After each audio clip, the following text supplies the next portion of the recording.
मैं कुणाल सारंगी जी से इसका जवाब लूंगी। कुणाल सारंगी जी, सारे फिंगर्स इस वक्त आप पर पॉइंटेड हैं। आज मुख्यमंत्री का जन्मदिन है, छात्र तो हैप्पी बर्थडे का प्ले कार्ड लेकर चल रहे थे, लेकिन तोहफे में मिल रही है लाठी, वाटर कैनन, आंसू गैस के गोले। क्यों हो रहा है स्टूडेंट्स के साथ ऐसा बर्ताव? सबसे पहले तो मैं भारतीय जनता पार्टी के जो यहाँ पर पैनल में है मृत्युंजय भाई, उनके उस प्रश्न का जवाब देना चाहूंगा। जो दो विषय जिन पर वो कह रहे हैं कि उस पर सरकार क्यों नहीं कार्रवाई कर रही है, पहला सीबीआई से जांच करवाना, जो बार बार लोग सीबीआई के लिए एडवोकेट कर रहे हैं कई दिनों से, और दूसरा है जेएसएससी सीजीएल को रद्द करना। मैं पहले सीबीआई पे आता हूँ। ये दर्शकों को जानना जरूरी है, झारखंड पब्लिक सर्विस कमीशन की पहली जेपीएससी और दूसरी जेपीएससी 2004 और 2005 में, जिस पर 2011 में हाईकोर्ट ने ऑर्डर किया सीबीआई जांच का, जो आज तक चल रही है, 11 साल हो गए। तो सीबीआई को सारे प्रॉब्लम्स का सोल्यूशन बनाकर जो लोग एडवोकेसी कर रहे हैं, मैं उनकी जानकारी के लिए दे दूं, 2004 में कैट का पेपर लीक, 2000 उसके बाद कई सारे, डेंटल का स्कीम ले लीजिए, व्यापम को उठा लीजिए, 158 से ज्यादा पेपर लीक, रिक्रूटमेंट, स्टूडेंट से जुड़े मुद्दे जिनको आज तक ट्रायल सीबीआई नहीं करवा पाई। सर, आप मेरे सवाल का जवाब नहीं दे रहे। तो इसलिए मैं वही सारंगी जी, आप मेरे सवाल का जवाब नहीं दे रहे। मैं छात्रों के बीच खड़ी हूँ और ये सवाल मेरा नहीं है, इन सारे छात्रों का सवाल है। आप एक बार देखिए जरा कैमरे की तरफ, ये जितने छात्र यहाँ खड़े हैं, ये आपसे पूछ रहे हैं कि इनके ऊपर लाठी क्यों बरसाई है आज, इन पर आंसू गैस क्यों? अभी जस्ट 5 मिनट पहले, 10 मिनट पहले 5 गोले आंसू गैस के छोड़े गए। जो स्टूडेंट शांतिपूर्ण प्रदर्शन कर रहे हैं पिछले 16 दिन से, क्यों मारा पीटा जा रहा है उनको?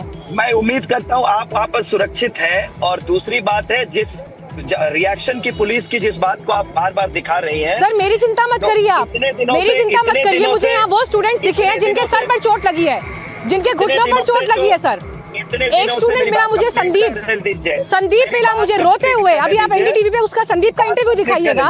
उसके पूरे हाथ पर चोट आई है लाठी की वजह से, और उसने ये कहा है कि उसका हाथ अब कलम उठाने के लायक नहीं बचा।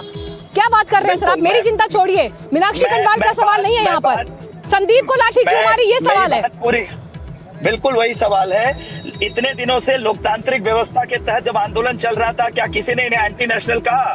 क्या इन्हें गटर जनरेशन कहा जो जंतर मंतर में किया गया था? हम लोगों ने लोकतांत्रिक व्यवस्था के तहत इन्हें अपनी बातों को रखने का चिंता ये होनी चाहिए कि स्टूडेंट को एंटी नेशनल कौन कह रहा है, या ये होनी चाहिए कि उनके घर में खाने पीने का अरेंजमेंट कैसे होगा, उनकी नौकरी का अरेंजमेंट कैसे होगा? अगर आपको पॉलिटिकल बयानों के जवाब देने हैं या स्टूडेंट के बयानों का जवाब देना? आपकी प्राथमिकता क्या है सर? आप अगर खुद बात करना चाहती हैं तो आप कर सकती हैं, आप मुझे बात करने देना चाहती हैं तो आप डिसाइड कर लीजिए क्या करना है। मुझे सवाल का जवाब चाहिए सर। दीजिए, बिल्कुल सवाल का जवाब चाहिए, फिर जवाब दीजिए। To listen to me, be patient to listen. Sir मैं अगला 1 मिनट आपको अनइंटरप्टेड बोलने दूंगी। बिल्कुल, सारंगी साहब सुन लीजिए। Thank you so much, thank you so much. अगला 1 मिनट आप अनइंटरप्टेड बोलिएगा और मुझे 1 सेकंड सुन लीजिए सर। सर सुन लीजिए, 1 सेकंड सवाल सुनिए सर पहले। नहीं सर, सवाल सुनिए पहले। आपको 1 मिनट दूंगी अनइंटरप्टेड बोलने का, लेकिन मुझे जवाब चाहिए, छात्रों के ऊपर लाठी क्यों बरसी, बताइए। बिल्कुल मैं बता रहा हूँ। पिछले इतने दिनों से जब लोकतांत्रिक व्यवस्था के तहत छात्र अपनी बात रख रहे थे, हम लोगों ने हर बात को संवाद के माध्यम से उसका समाधान निकालने की कोशिश की। लगातार कई स्तरों पर बातचीत चल रही है। कुछ मुद्दे मैं मानता हूं, सारे मुद्दे जो उनके थे, जो सारे उनके सवाल थे, उसका उत्तर अभी तक नहीं मिल पाया है। सारे जो उनके डिमांड्स थे वो पूरी नहीं हुई है। लेकिन जो 2 डिमांड जिसकी बात आप कर रही थे, मैं उस पर बाद में जाऊंगा। लेकिन लोकतांत्रिक व्यवस्था के तहत जब तक शांतिपूर्वक ढंग से आंदोलन चल रहा था, किसी ने कुछ नहीं किया। लेकिन कानून को हाथ में लेने की इजाजत किसी को नहीं दी जा सकती है। और जो लोग, कुछ असामाजिक तत्व इस आंदोलन का लाभ उठाकर नैरेटिव करना चाहते हैं या सरकार को बदनाम करना चाहते हैं, उनसे सख्ती से निपटा जाएगा। जो छात्र संगठन है, हम ठीक है सारंगी जी, ठीक है सर, अब मेरी बात सुन लीजिए आप। सारंगी जी, मैं यहाँ पर ग्राउंड पर खड़ी हूँ सवेरे 9 बजे से छात्रों के बीच में। आप कह रहे हैं कि कुछ असामाजिक तत्वों की बात कर रहे हैं। जरा एक बार इन चेहरों की तरफ कैमरा घुमाइए, जरा दिखाइए सारंगी साहब को ये चेहरे कौन है, यहाँ पर दिखाइए, एक बार ये चेहरे दिखाइए। जेएमएम से सारंगी जी हमारे साथ जुड़े हुए हैं, कुणाल सारंगी जी। वो ये कह रहे हैं कि अब तक सरकार बात कर रही है आप लोगों से, लेकिन उसके बावजूद अगर कोई कानून हाथ में लेगा तो हम उसे स्वीकार नहीं करेंगे। ये उनका हम लोग गांधीवादी तरीके से मार्च करते जा रहे थे, पुलिस जानबूझकर हम लोगों पर लाठी चलाई, आंसू गैस के गोले छोड़ी, पानी छिड़की। और हम इस सरकार से कहना चाहते हैं कि हम लोग बिना सीबीआई जांच से कम में नहीं मानने वाले हैं। आपको सीबीआई, अगर आपका किस बात का डर है भाई? आप किससे डर रहे हैं? अगर आप सच हैं तो सीबीआई जांच कराइए। तो कौन है नहीं, पहले मुझे बताइए, असामाजिक तत्वों का वो जिक्र कर रहे हैं कि असामाजिक तत्व अगर आएंगे तो हम उन्हें कानून हाथ में नहीं लेंगे। 12 सालों से पढ़ रहा हूँ, 12 सालों से तैयारी कर रहा हूँ, और मेन तो खेला है सीजीएल में और पीजीटी में। बता रहा हूँ कैसे सीजीएल जब ऐसे वैकेंसी आता है 100 को तो 100 करोड़ का मक्खा धंधा होता है, और सीजीएल में 2200 सीट है, 50 लाख में बचेगा 1500 करोड़। पीजीटी में 3000 सीट है, 50 लाख में बचेगा 1500 करोड़। यानी कि मोटा दोनों में है। सारंगी साहब को रद्द करना होगा तभी मानेंगे हम। सारंगी साहब, अगर ये आवाज आप तक पहुंच रही है तो सुन लीजिए, ये लोग इसी झारखंड के रांची के हैं जो यहाँ पर आए हैं आंदोलन में हिस्सा लेने के लिए, और रामगढ़ के हैं जो बता भी रहे हैं। अब आपने कहा कि यहाँ पर जो स्टूडेंट्स हैं उनको भड़काने के लिए जो काम हो रहे हैं, मैं आज सवेरे यहाँ पर एनएसयूआई के फॉर्मर अध्यक्ष डूसू के रहे हैं रोहन खत्री, उनसे भी मिली जो दिल्ली से आए इस प्रोटेस्ट में हिस्सा लेने के लिए। और इसलिए समीर जी, ये सवाल आपके पास लेके आ रही हूँ। सारंगी साहब तो शायद डिबेट छोड़कर चले गए हैं, सवालों का जवाब उनसे देते हुए नहीं बन रहा, लेकिन यहाँ पर ये देखिए, जो कांग्रेस पार्टी सरकार में आपकी सहयोगी है, उनके जो नेता हैं एनएसयूआई के, वो भी प्रोटेस्ट में आ रहे हैं। तो अगर ऐसा है तो सरकार का साथ छोड़ने की हिम्मत दिखाइए, हाई मॉरल ग्राउंड लीजिए, फिर कौन रोक रहा है आपको? समीर जी। निश्चित रूप से मुझे लगता है कि मीनाक्षी, जिस तरीके से जंतर मंतर पर प्रदर्शन हुआ, जिस तरीके से कांग्रेस ने या राहुल गांधी ने या तमाम विपक्षी नेताओं ने इसका जो राजनीतिक लाभ लेने की कोशिश की थी, सरकार पे हमला हुआ, शिक्षा मंत्री का इस्तीफा हो गया।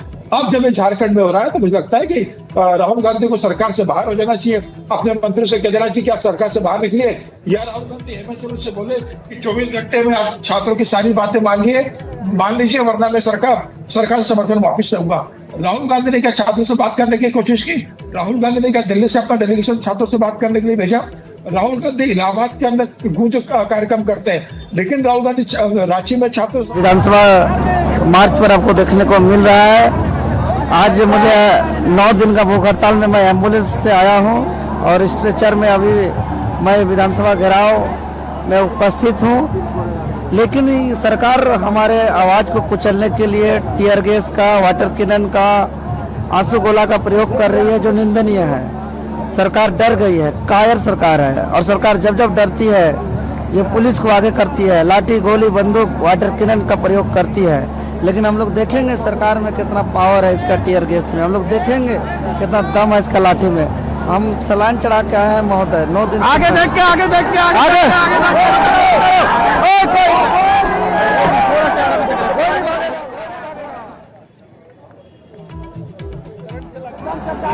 एक कदम नहीं भागेगा। आंसू गैस के प्रयोग पर उन्होंने भी नाराजगी जताई कि जब हम शांतिपूर्वक तरीके से प्रदर्शन कर रहे हैं तो आखिर ऐसा क्यों हो रहा है। मृत्युंजय शर्मा जी, समीर जी आप बात कंप्लीट करिएगा, एक बार मृत्युंजय के पास भी चली जाऊंगी। मृत्युंजय जी देखिए, एक आपके पास यहाँ पर पॉलिटिकल एडवांटेज दिखाई देता है, विपक्ष में आप यहाँ पर बैठे हैं तो एबीवीपी के छात्र सीएम के घर के बाहर घेराव करने के लिए भी पहुंच गए, लेकिन स्टूडेंट्स की ये प्रॉब्लम, क्या राजनीतिक दल ये समझने के लिए तैयार है कि अब किसी एक दल विशेष की बात नहीं है, झारखंड के स्टूडेंट्स को पूरा देश इस वक्त देख रहा है। भर्तियों की समस्या, परीक्षाओं में धांधली, किस राज्य से खबर नहीं आ रही है आज की तारीख में? तो क्या इस पर एक बड़े स्तर पर बातचीत के लिए राजनीतिक दल तैयार होंगे? मीनाक्षी जी, आपका सवाल बहुत सही है, और मैं यही कहना चाहता हूं प्रत्येक राजनीतिक दल से कि इस प्रकार की जहां भी समस्या हो, अब दल से अपने ऊपर उठकर उस पर थोड़ा सा होलिस्टिकली सोचे।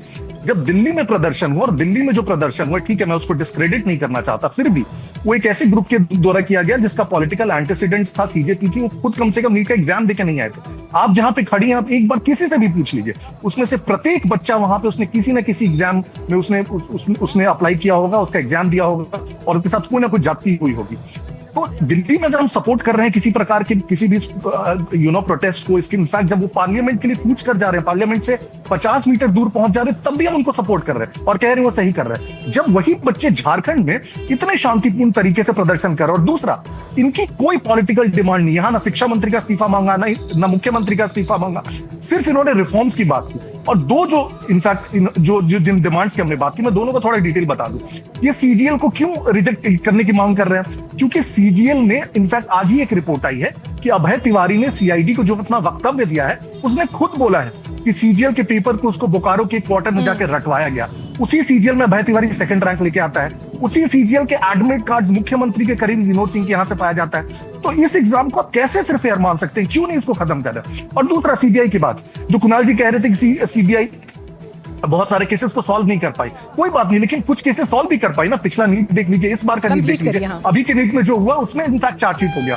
और अगर छात्र कह रहे हैं तो आपको क्या प्रॉब्लम है? ठीक है, वो सॉल्व होगा नहीं होगा तो सेकेंडरी है, लेकिन आप सीबीआई को सौंप देते तो इतना बड़ा आंदोलन होने की जरूरत ही नहीं पड़ती ना।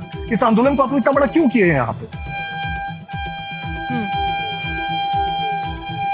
ठीक है, मैं लौटती हूँ आपके पास। स्टूडेंट से भी यहाँ पर लगातार बात करूंगी। देखिए, पुलिस के कुछ वाहनों की आवाजाही यहाँ से हो रही है और छात्रों का जो काफिला है वो लगातार मार्च आगे करता हुआ चला जा रहा है। सुबह 9 बजे से छात्रों का जो आना यहाँ पर शुरू हुआ है वो अभी तक नहीं थमा है। और आज छात्रों को रोकने के लिए जो दूसरे जिलों से आ रहे थे, जगह जगह पर बैरिकेडिंग थी, उन्हें बसेस से, ट्रेन तक से आने से रोका गया। लेकिन उसके बावजूद भी जुर्माना भर के, फाइन भर के, टिकट टाके, हाँ कैसे आए आप? उसके बावजूद यहाँ पहुंचे। 250 किलोमीटर गढ़वा से हम बाइक से आए हैं यहाँ। सिर्फ यहाँ शामिल होने? जी मैम, जी 250 किलोमीटर से। हम टुंडी से आए मैम, धनबाद से। कितने किलोमीटर का सफर था? वो 90 किलोमीटर होगा, 95 किलोमीटर। तो आपको पब्लिक ट्रांसपोर्ट मिला इस दौरान आने की? बहुत परेशानी हुआ। खुद आज प्रोटेस्ट में शामिल होने के लिए 250 किलोमीटर बाइक चलाई? जी जी जी मैम। देखिए, ये वो चेहरे हैं। आप सोचिए, कोई 250 किलोमीटर बाइक चलाकर अगर इस आंदोलन में पहुंच रहा है तो क्यों पहुंच रहा है? हाँ, क्या नाम है आपका? मेरा नाम आदर्श हुआ, मैं भी झारखंड का ही निवासी हूँ। भारत के बहुत प्रसिद्ध कवि हुए दुष्यंत की एक पंक्ति थी कि मत कहो आकाश में कोहरा घना है, ये जरूर किसी व्यक्ति की व्यक्तिगत आलोचना है। सरकार कह रही है कि 98% मामला जो है वो सुलझ चुका है, हम बात मान चुके हैं, तो फिर ये मुद्दा हो क्यों रहा है? श्री कृष्ण ने गीता में कहा है कि यदा यदा ही धर्मस्य ग्लानिर्भवति भारत अभ्युत्थानम धर्मस्य तदात्मानं सृजाम्यहम् परित्राणाय साधूनां विनाशाय च दुष्कृतां धर्म संस्थापनार्थाय संभवामि युगे युगे। कि अगर धर्म का किसी भी रूप में नाश होगा, आप किसके पैसे से अपना सैलरी ले रहे हैं? हमारे और मेरे इन सब जैसे इनके बाप के पैसे से जो टैक्स जाता है उनसे ना आप सैलरी ले रहे हैं। और आप हम ही जनता का बात नहीं सुनेंगे, हम ही छात्र का कोई नहीं सुनेगा। छात्र देश का निर्माता होता है और आप छात्र की ही बात नहीं कर रहे, बस आप बात को घुलटा रहे। जयराम महतो जी ने बहुत अच्छी बात कही कि सरकार बस एग्जाम्पल दे रही कि यूपी में ऐसा होता है, बिहार में ऐसा होता है, यहाँ ये है वहाँ वो है। छात्र की आप ये बात कहिए कि हाँ आपने कितनी बात मानी है। बस 98% बात कह देने से कि हाँ मान चुके नहीं होगा ना, आपको बात मानना पड़ेगा। तो बात मानिए, सरकार को लगातार ये कहा जा रहा है सुनिए, लेकिन परेशानियां कई स्तर पर हैं, कई लेवल्स पर हैं, और उसके बावजूद भी ये सोचा जाए कि ओवरनाइट ये समस्या सुलझ जाएगी, तो ऐसा भी संभव नहीं है। अच्छा, एक जेन्युइन सवाल मेरा स्टूडेंट से है। जब आप ये कह रहे हैं कि क्योंकि अब सीजीएल का भी है कि सीजीएल को भी रद्द किया जाए, हाँ, तो अब जब नियुक्ति पत्र जा चुके हैं, जब अपॉइंटमेंट्स हो चुके हैं, आपको क्या ये प्रैक्टिकल लग रहा है कि व्यवहारिक रूप से इतनी परीक्षाएं रद्द कर दी जाए? क्योंकि अब एक साथ बहुत सारे एग्जाम्स हैं जिनको लेकर धांधली की बात हो रही है। तो ये तो पूरा का पूरा पूरे सिस्टम को ठप करने की बात हो गई ना। पूरा सिस्टम कैसे ठप है? ऑलरेडी पूरा सिस्टम करप्ट है। सारी परीक्षाएं कैसे रद्द हो जाएंगी? मतलब ये सरकार के लिए भी तो आप लोग एक अग्नि परीक्षा जैसी परिस्थिति रख रहे हैं। सरकार जो है शुरू से ही गलती करते आई है। हम लोग के कहने आवाज उठाने के बाद भी जानबूझकर जो सरकार है अपने दम पर सीजीएल का रिजल्ट दे दी और सबका नियुक्ति दे दी, जबकि हम लोग उसमें एविडेंस दे रहे हैं। वो तो कह रहे हैं कि हाई कोर्ट की निगरानी में प्रक्रिया चली है। वो तो हाई कोर्ट छुपा के नहीं कर रही है। अभी आप क्लोजर रिपोर्ट कहाँ जमा किए हैं? आप जो क्लोजर रिपोर्ट है कहाँ जमा किए हैं? आप जो डायरी था उसका, जिसमें लिखा गया है कि 135 में से 120 क्वेश्चन सही पाया गया है नेपाल में, आप उस पर क्या किया? आप कोर्ट में जमा नहीं किए उस कागज को? अब देखिए, ऐसे स्टूडेंट भी मिले हैं जो अपने साथ सबूत लेकर आए हैं। जो चीजें वायरल हुई, टेलीग्राम पे पेपर लीक हो गया, व्हाट्सएप पर पेपर आ गया, OMR शीट्स आ गई, तो इतनी तरह की गड़बड़ियां अगर सार्वजनिक मंच पर, पब्लिक डोमेन पर मौजूद हैं और उसके बाद भी अगर छात्रों को दोषी ठहराया जा रहा है, तो ये उनके लिए सबसे बड़ी पीड़ा है कि आप हमें ईमानदारी के साथ, निष्पक्षता के साथ सुनने की बजाय हम पर ही प्रश्न चिन्ह लगा रहे हैं।